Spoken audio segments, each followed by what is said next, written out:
Would you say that has been the hardest and so far in the circuit? Is the aloneness. The loneliness. Yeah. It's not loneliness per se, especially because I was able to balance with time. It's more you have to think about every little minute detail. And this is nothing new. This is entrepreneurship. But going from non-entrepreneur to entrepreneur, sometimes some people, maybe myself, realize, okay, it's actually just me here. I can't, quickly tell someone to help me with this, or, hey, can you answer my emails? Or, hey, did you put the right numbers on the finance sheet of the last month's payment? It's like you have to check every single number and where it came from, and that the event you're organizing is going correctly, that enough people saw it, that the signups are going well, the money you paid to this person is going out. So, and you have to improve, because if you're not improving as well as doing the basics, then you're also not going to go anywhere. And that's a very lonely job, but that's what it is.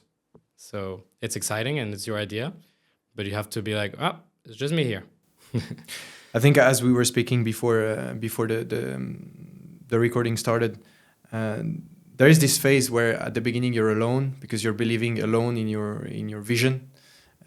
But the thing is, no one can understand your vision because it's in your head, and most of the time you can't even really put it in words. But after a time, when you start getting a bit of results, people understand, and there you get the success. Yeah.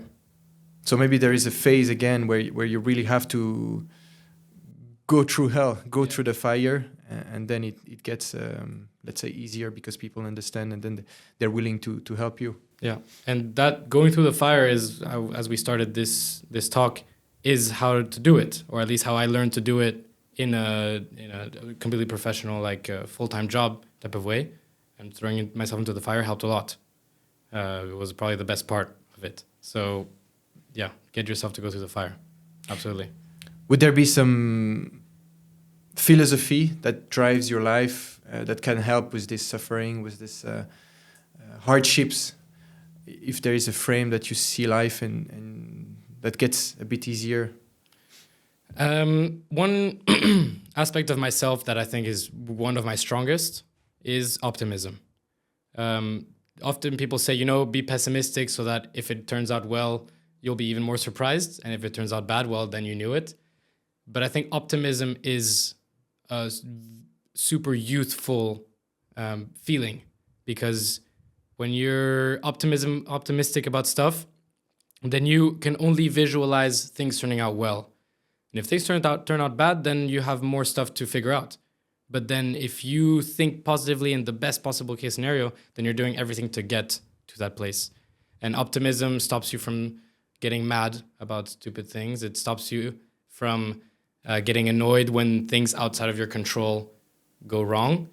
And it gives you strength to say, what is my reaction to this problem or to this situation? How can I be the most optimistic about it and come out smiling on the other side?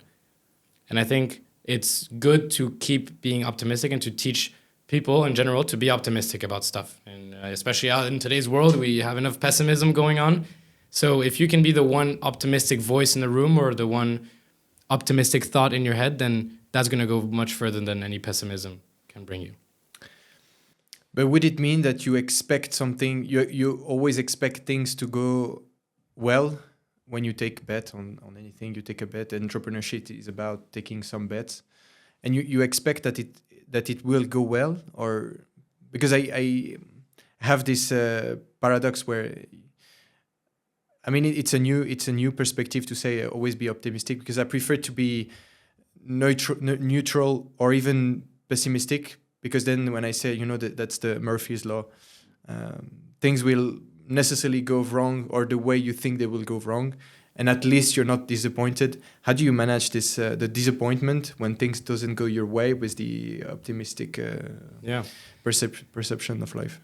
Optimism allows you to aim higher, actually. Like I kind of said earlier, try to go to the next level. Optimism means you're seeing something bigger than maybe it'll end up being. But at least you're aiming for that and not aiming for the middle. And so when you eventually do get disappointed, because you will, then I have the thought, okay, it didn't work out because of my own work. I aimed up here. What is it between what I achieved and what's up here that I missed throughout this project.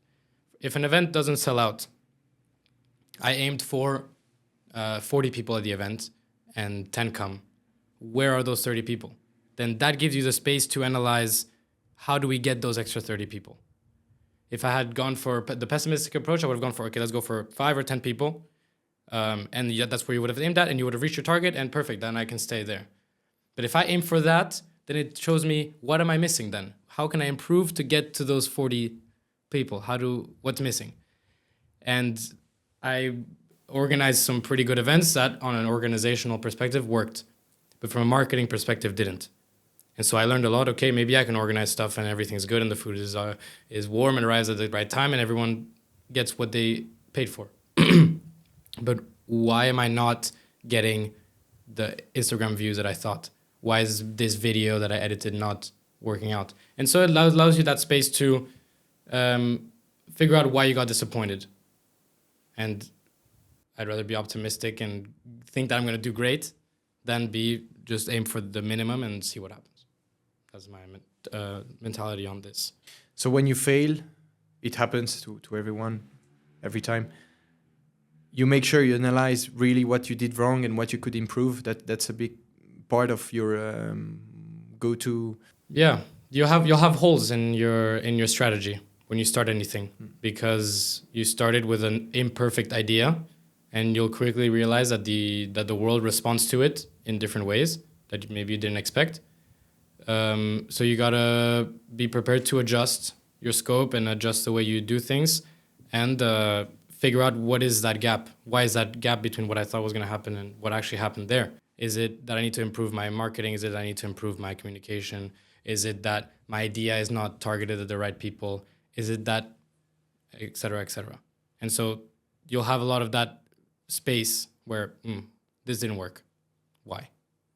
And then you have to go and do the work as to why that didn't work. Yeah, definitely.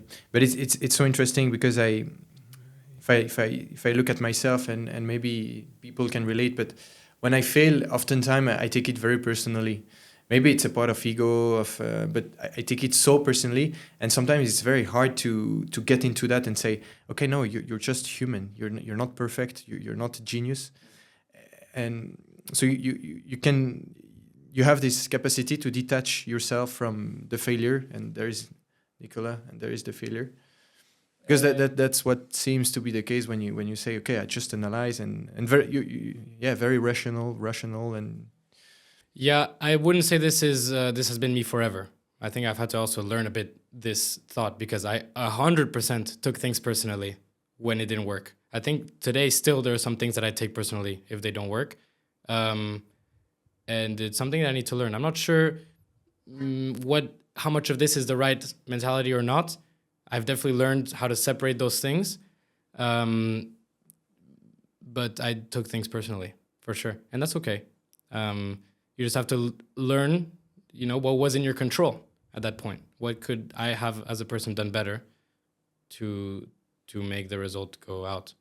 But you can be disappointed in yourself. I mean, there were days wherein I sat on my bed and I didn't do the work. Something didn't work out. I am the sole responsible person for this, and I take that personally.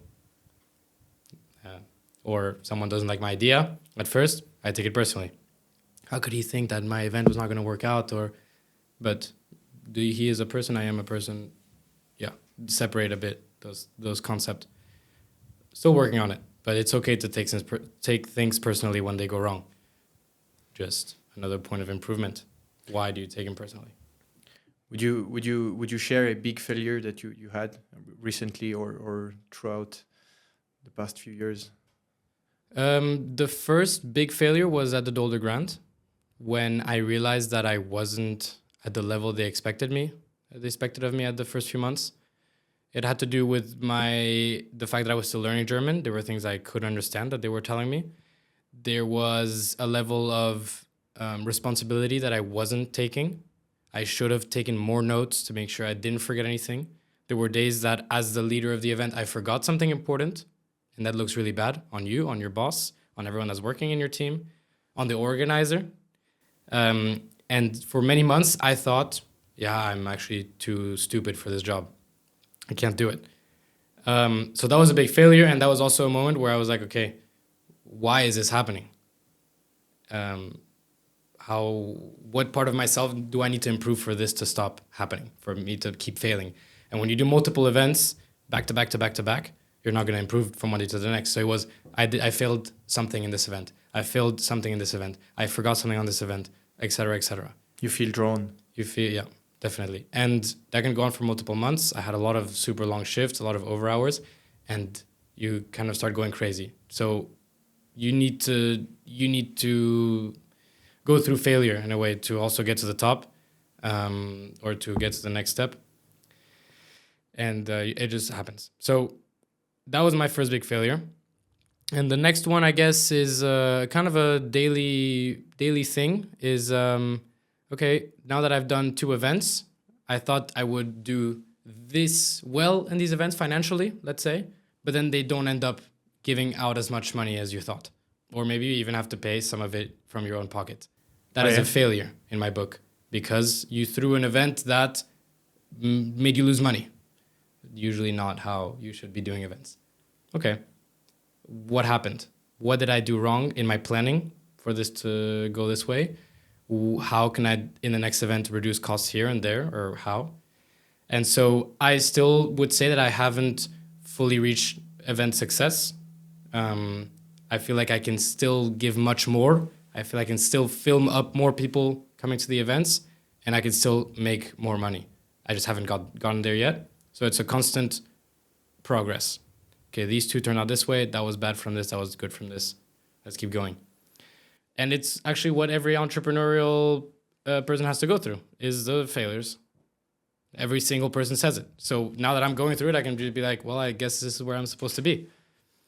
Yeah, but you can't get away without failures. Actually, if it's too easy, then something is going wrong. Something, you're not good enough, or you're not doing something different enough, and you won't be that successful. If everything's going right, then whatever. So if things are going wrong, then I think it means that you're on the way to things going right.